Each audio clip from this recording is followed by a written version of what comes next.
In this series of programs, we're going to be going through extrication. We're going to be talking about the way cars are built, the way they're put together, the way we take them apart. We're going to look at the safety systems of the cars, what are our concerns, what are hazards to us, what are hazards to the patients. We're also going to go through techniques. On the techniques, we're going to be reviewing car on tires, a car on its side, and a car upside down. So if we think about our wrecks, and all of our wrecks basically are going to be one of those three positions. What we're trying to do is we've introduced a card, a little task card. It's going to line us up with a couple of predetermined tasks, as well as going to show us a series of kind of how do we go through the different steps. Within these different steps, we're basically tying it all together. So when we do a car on its tires versus a car on its side, 95% of the techniques are going to be the same. We take a car upside down. Again, 95% of the techniques are going to be the same as car on its tires, car on its side. The goal behind all of this is in the training side of it. We want to make you quicker and more efficient. If you have to memorize one way to do things, we're going to be a lot smoother and a lot quicker.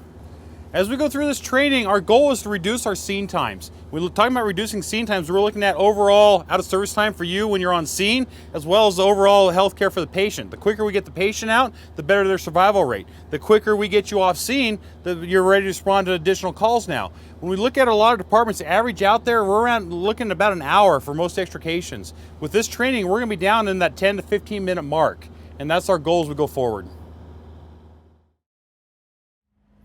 In this program, we're going to talk about a car upside down, so car on its roof. When we show up on scene, we're looking at the car. The weight of the car is on the roof of the car, it's on the nose of the car. Our goal is going to be to transfer the weight off the roof. So we're going to move the weight onto the nose of the car, and then we're going to use some struts, and we're going to stabilize the back end of the car. By doing that, we take the weight off the roof of the car, and that's going to allow us to take and remove our patient. Moving forward, as we come up to the car and we look at our stabilization, a couple things out there we want to be thinking about. This car itself, what's keeping the car from sliding around on the ground? It's that contact. So the more painted area I have touching the ground, the less I have at movement. If we come in here, a lot of tourists like to come in here and start throwing wedges in here. If we start throwing wedges in there, those wedges are actually going to pick the car up off the ground. As I start picking the car up off the ground, I lose that surface area. We now run the risk of actually having the car shifting. So a preference is to not use those at all and just come up and start working on the car the way it is. If we're concerned about the car wanting to move or shift on us, what we can do, we can take our pickets, 4-foot long stakes, and come up here and find a secure place in front of the car, and we can go ahead, we can take and bury this into the ground. Just come in here, follow it in, and bury it to the ground. With one picket, the car can still shift. So we'll take a second picket, and we'll run a second picket in here. So now once I run 2 pickets in there, that's going to keep the car from going forward, backwards, or side to side on me. Once we've got the car stabilized here, we can move to the back end of the car. As we're moving towards the back of the car, think about the anatomy of the car. So our strong steel's in between the tires. So between the front tire and between the rear tire is where the strong parts of the car are. So when we come in to put our struts in, if we put our struts in behind the tires, we run the risk of this softer steel shifting and losing that grip. So what we're going to do, we're going to follow the back tire. We're going to come right down here. I'm going to look for a natural body crease, and right here is where we're going to make my purchase point for the strut to sit into.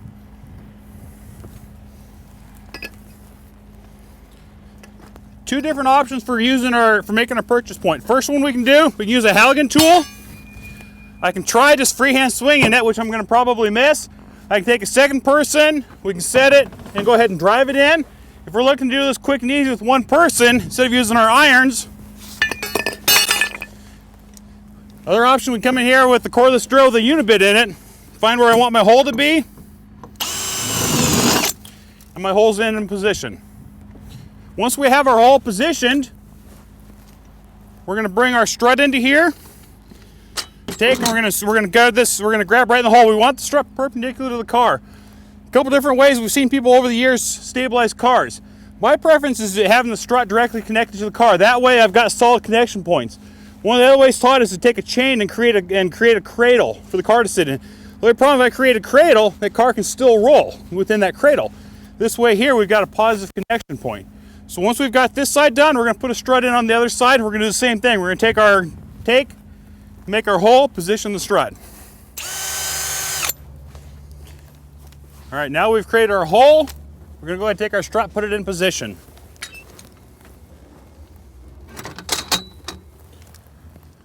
On our struts, we're going to make sure the struts are perpendicular to the car so they're a good 90 degrees to the car. Once I'm at that point, we're going to take our come along, we're going to go ahead and hook it in. When we're hooking our come along in, we're gonna utilize our J-hooks. We utilize our J-hooks, that's gonna allow us a little bit more room so we're not into the cleat of the strut.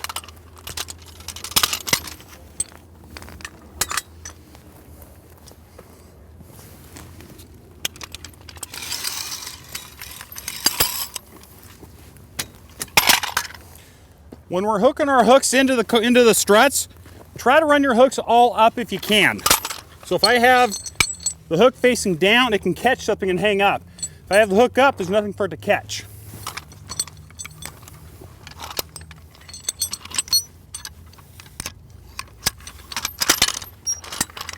Once our hooks are in position, we'll go ahead and tension our come along. Once we get ready to tension our come along, we're going to take tension on the car. The come along is going to bring the bases together. As the bases come together, the top goes up. If I just want to stabilize the car, we're done, the car's stabilized. If we need to lift the car, the more tension I take, the further up the car goes. Now if we're in a situation where I want only one side or the other to lift, let's say I want the other side to lift but this side to stay stationary, we can take our Halligan tool. If we drive this into the ground, when I take tension, this base is going to stay positioned. It's not moving. The other side's going to suck in that part of the car lifts. Now I'm ready for both sides to lift. I'll bring this up and out and away we go. If we're in a situation, let's say we're out in the middle of a field and this is soft ground where these guys might want to sink in. We need to spread that weight out. What do we have on the rig to spread the weight out with? Backboards. I can put a backboard underneath there that's going to spread the weight out. They can still do the exact same thing. On our hooks, we got a couple different options, a couple different theories out there. A lot of departments prefer a multi-clustered hook. This is good because it gives you options to grab different parts of the car, different things. The only issue I've seen on scene is this is the janitor's keyring. When I give you too many options, too many choices, what happens on scene? We sit there and fumble trying to decide which one to use.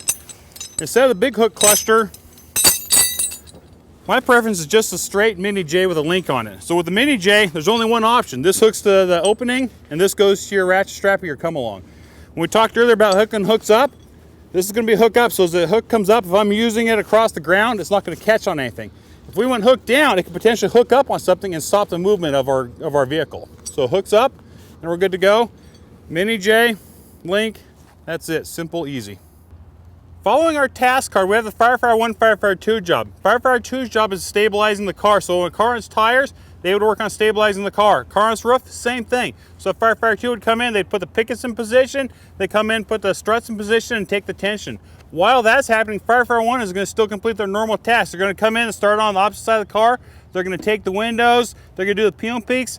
The one change we've got with the car upside down, we're not going to cut the seatbelts. So if you think about it, if I've got a car upside down and I got a patient hanging by a seatbelt, I don't want to cut that seatbelt.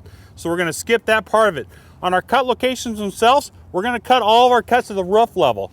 So again, if I've got my patient hanging by the seatbelt and I cut the base of the B-post, where's that seatbelt connected to? It's connected to the B-post, I'm going to drop my patient. So again, we're going to make our peel and peaks, we're going to take our glass, cut locations are at the roof, we're going to make that circle. All right, Firefighter 1, we're going to come in here, we're going to break our glass, we're going to mark our cut position, start in this front corner and work in a circle. Breaking glass, doing my peel and peaks, marking cut location. Breaking the next glass, peel and peaks, mark my cut location. Once I've completed that side, we're going to come around and do the exact same thing on this side. We're going to come around, we're going to take our glass,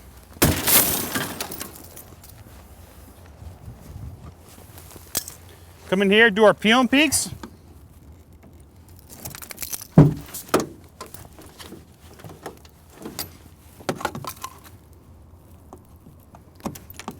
Remember, as we're doing our peel and peaks, we might not always get that plastic all the way off. If I can't get it all the way off, that's okay. As long as you can get a visual in there and we know where the hazard's at, we're okay.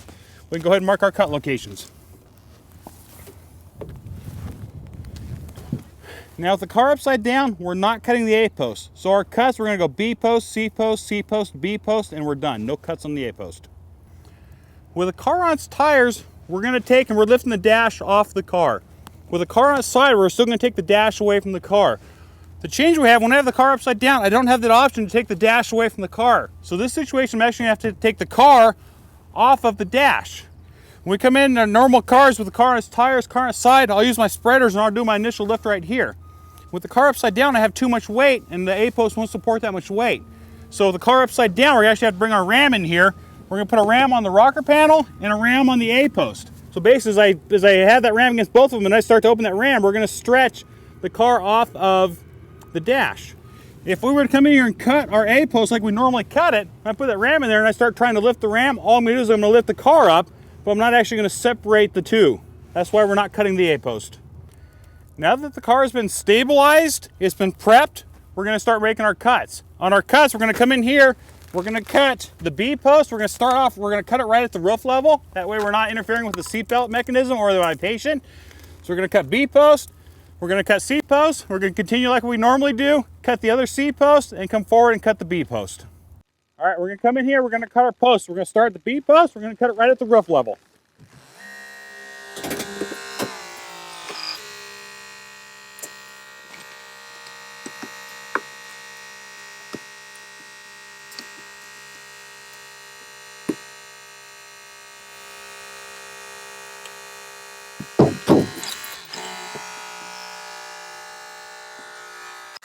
From the B-post, we're going to swing around to the C-post. We're just working in a big circle.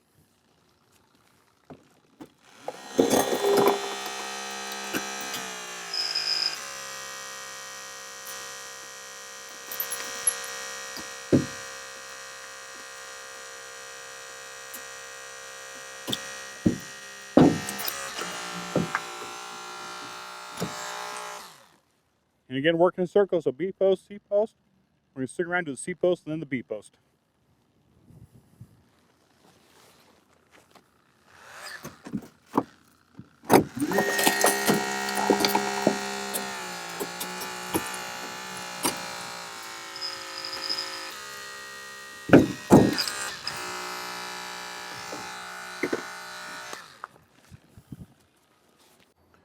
The goal we have by cutting the roof post is to take and relax the roof so that it gives us room between the patient and the exit path.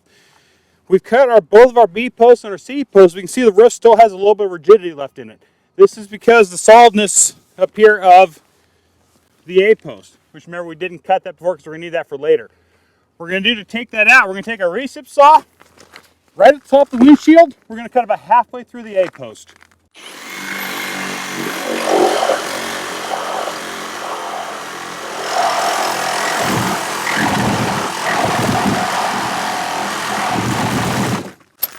As I start that on one side, you can see how it's starting to relax the roof. I'm going to go around the other side and do the same cut. Now that we've cut through the A-post right at the top of the windshield on both sides, you can see now how much more the roof is relaxed. You can come over to here, comes right down for us. All right, so on our test, we show up on scene while the roof is being cut, while the posts and the roof are being cut to relax that roof. Same time, we would be taking both fenders and both doors. We're going to take the fender so I can gain access to the door. We're going to take both doors off and get ready for taking our patient out. It's going to be a lot easier to secure the patient and keep our patient from dropping. And also going to give us good control of the patient so we can maintain a good spinal alignment as we're taking them out of the car. I'm going to pinch the fender. As I fold the tool back, it's going to create a gap for me. Now I can put the tool into that gap.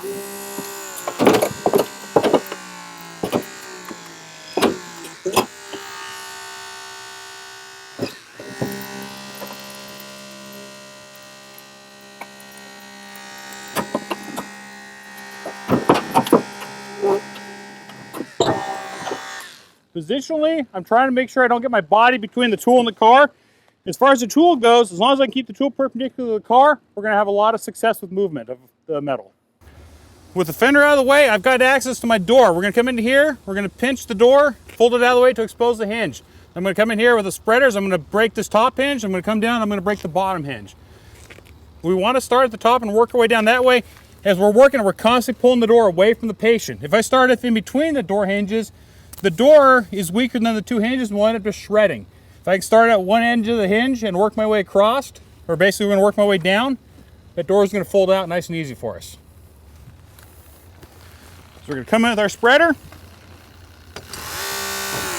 Just going to grab about 1 inch of that metal and fold it back. As I fold it back, I've now exposed that door hinge. Super easy to work on. When I come into here, You can see where that bolt head's at. That bolt head is what reinforces the door hinge to the car. When I get ready to force this door, I'm going to work on that bolt head. That's going to be a strong part, and we're not going to fail. So come into here. We're going to open about 2 inches. I'm going to reset. I'm going to get deeper.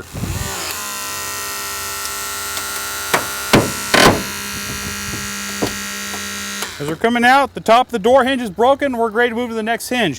You can see here, alignment of the tool, I've got the spreader head right here. It's spread all the way across the door evenly. That way we're not tearing any holes. Top hinge is done. We're going to drop to the bottom hinge.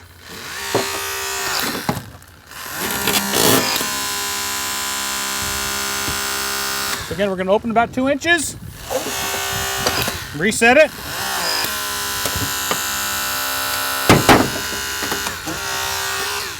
That hinge is broken. Now we've just got the little strap here in the center.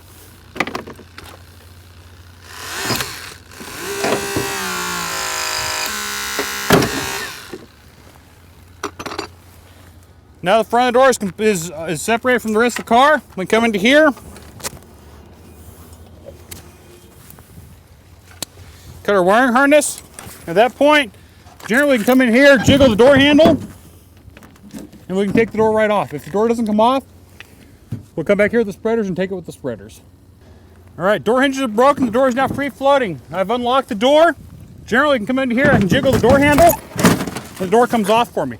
When the door comes off, remember we could have airbags interior on the door. So when I set it down, we're gonna go paint the pavement with the door. That way, if I have any undeployed airbags, if they fire off, we're not gonna send the door launch across our scene. Now that we've taken the fender off this side, we've taken the door off, we're gonna go around the other side and do the exact same thing again. So now we're on the opposite side. We're gonna come in here, I'm gonna pinch the fender, twist it sideways like we did the other side. We're gonna put our spreader in here, blow the fender out. Once the fender's gone, we're gonna go ahead and break the upper door hinge, break the lower door hinge.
All right, keeping it in line with what we do with the car on its tires, car on its side, we're doing the same thing with the car on its top. Once the fender's clear, the door's off, we're gonna cut through the upper subframe in between the strut tower and the firewall. We're gonna make our relief cut here in the A-post above this lower door hinge. So about 2 fingers up.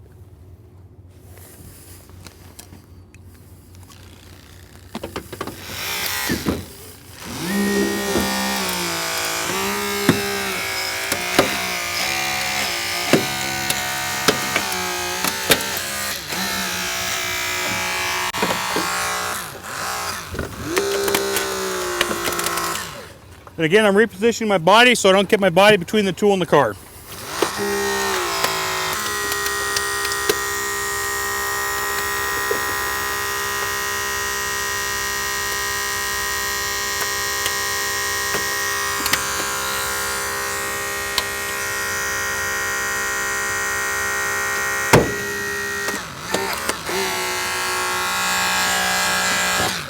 Once we cut through the first part of that A-post, we're going to come up here and cut through the rest of it.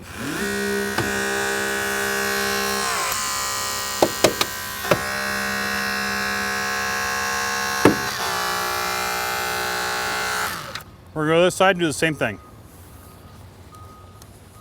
So we're going to come into here. I'm going to cut the subframe in between the strut tower and the firewall. We're going to come in here. We're going to cut the lower door hinge 2 fingers above it. So right through there.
All right, on the car, we've separated the roof from the rest of the car, so we've relaxed the roof down to gain access for a patient egress.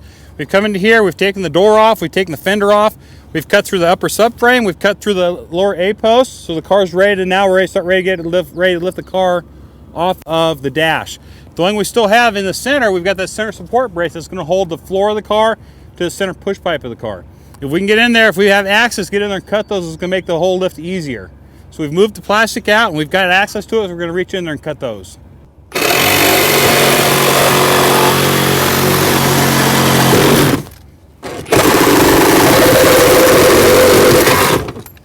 Now we'll go to the other side. All right, just like we do on all the rest of our cars, we've come in here, we've taken the roof, we've taken the doors, we've taken the dash, we've taken our supports here. Inside on the center support braces, we've cut those on both sides.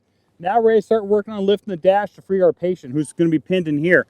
On our normal cars, car on its tires, we take the dash off the car. For the car outside, we take the dash away from the car. This one here, though, car upside down, we're going to have to actually take the car up off of the dash. So in order to prep for the car, what we've done here by taking both doors, we've gained access to where our patient's at. We're going to take our ram.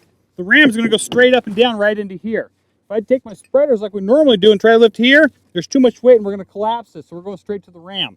The ram is going to sit right here on the A-post, which is still connected to the dash because we didn't cut it. That's why we did not cut it. So we can leave this all one piece. And it's going to come right up here to the rocker panel.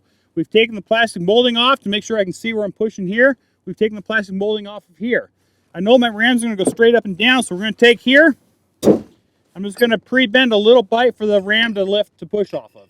We're going to take our ram. We're going to bring our ram into here.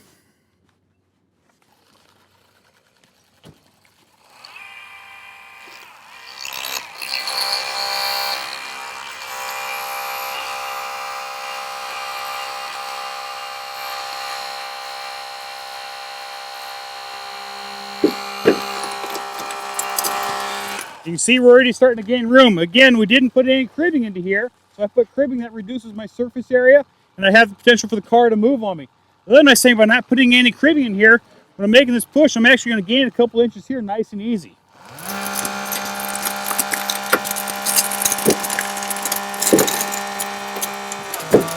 As we continue to go up, our struts that we put in the back are going to start to get loose. So we're going to have one of our people going to go ahead and just keep tension on those struts as we're going up.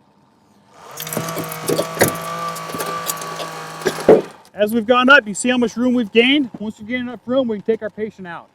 We're going to take our patient, it's going to actually come right out the back of the car.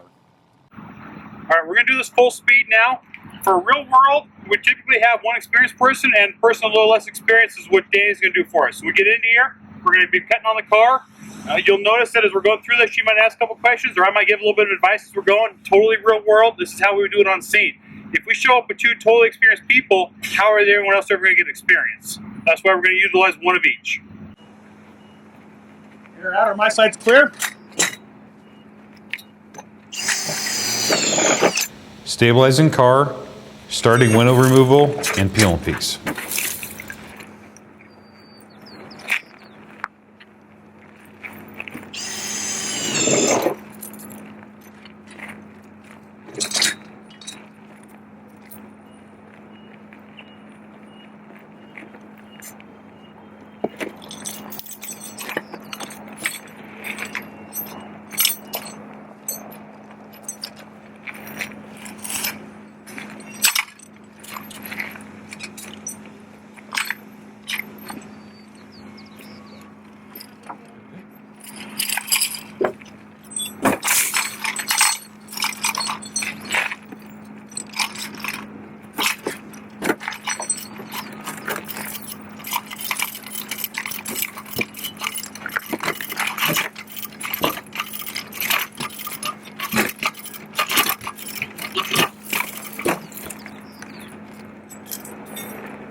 Good. We're good.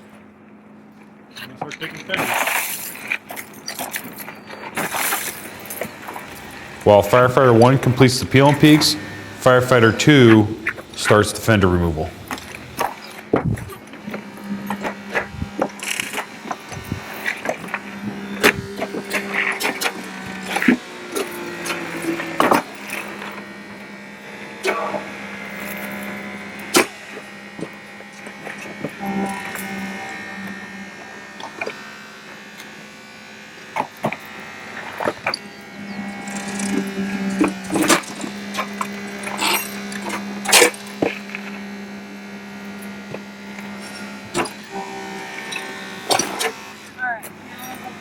Yep, cutter.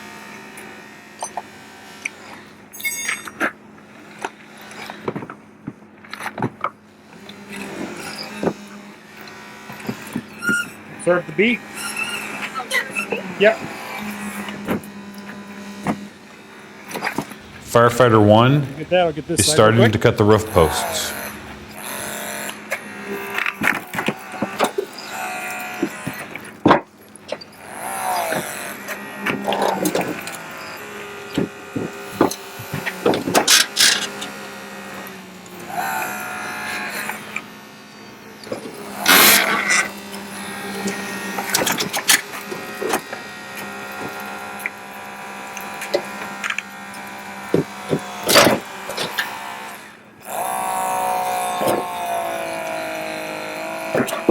With the fender out of the way, Firefighter 2 takes the door next.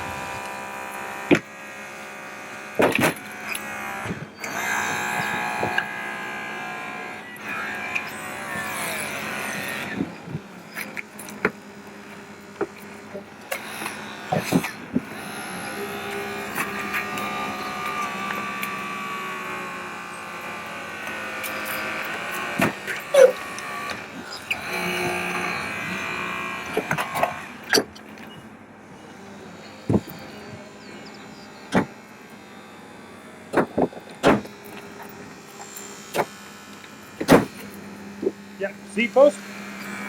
C.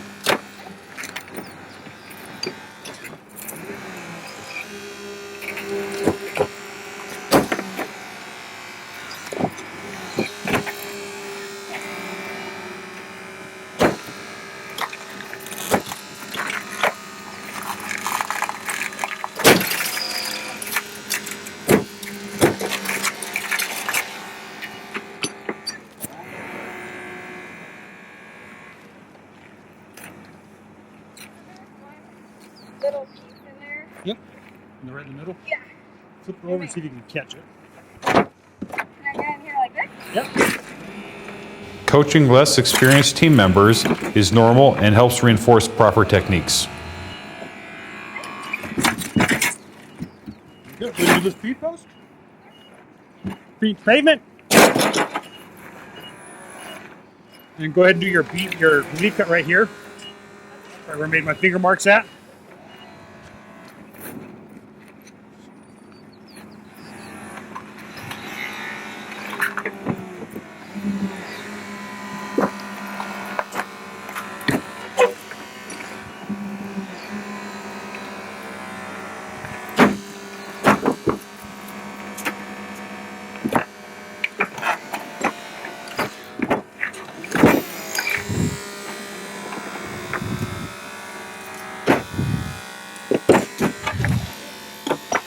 Yep. Firefighter 1 is making the upper subframe cut.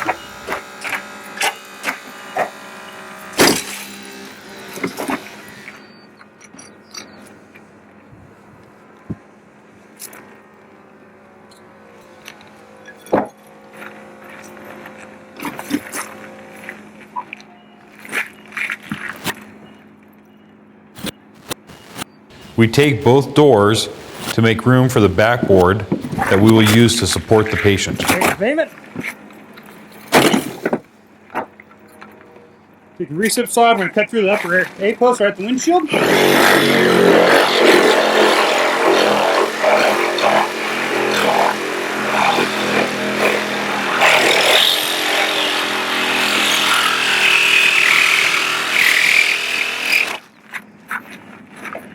And get that center support brace. Firefighter 1 is making the A-post cut.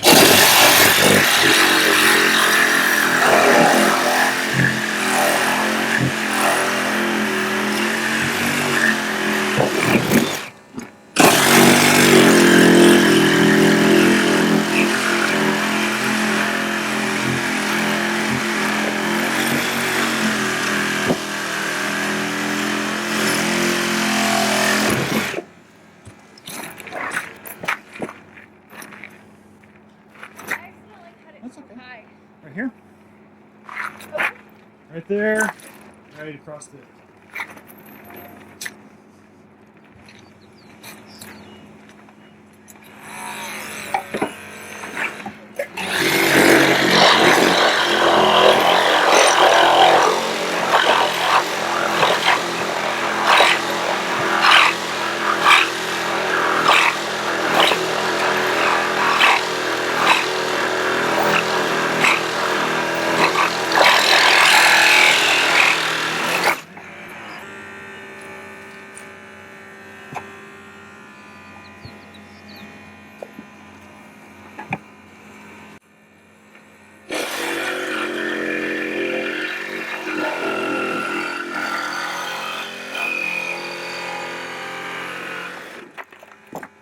If you notice a shallow A-post cut, you can use a reciprocating saw to complete the cut, such as Firefighter 2 is doing.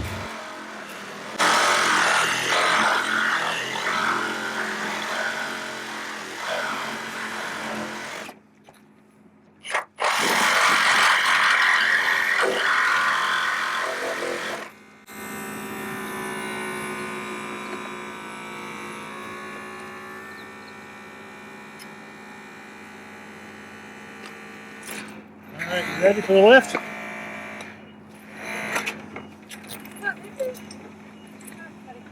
Okay, stand by.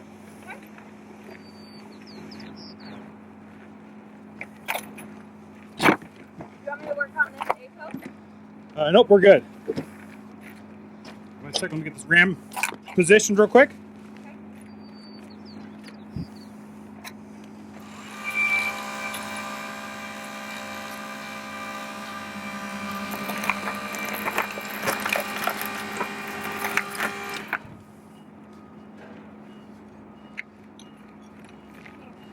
Oh, that looks good there. Coming across here. So here as we start lifting that ram, just want to keep tension on the rack on the come along. That looks good. That cuts in the right spot. Good, hang on a second. Let me make one more cut here and I'll start lifting the ram. As I open the ram up, you can tension that guy.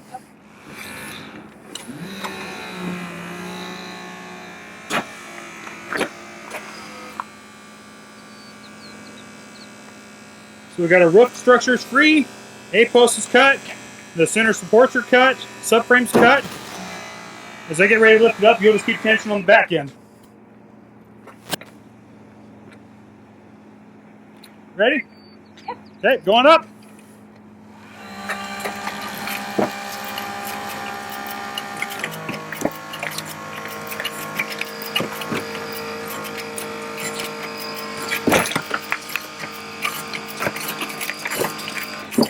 Perfect.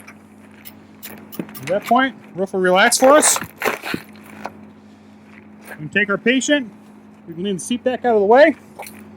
Patient will come up and out right out the back. Done. Now you've seen how quickly we can do the extrication, let's talk about why we care about that. So we have a duty to our patients that we're responding on. The duty being to get them out quickly. The quicker we get our patients out, the better their survival rate is. From there, look at our on-scene time. The longer we're on scene means we're out of service. If we're out of service, who's handling the secondary calls that come up? We're bringing in mutual aid companies, we're bringing in other departments. Who's going to handle their calls? If we can get done quicker on scene, we're going to get the patient out and get them going, which is best for them. From there, the quicker we get done on scene, we're going to get ourselves wrapped up and back available for those next calls. So overall, for the health of the system, that's what we're shooting for.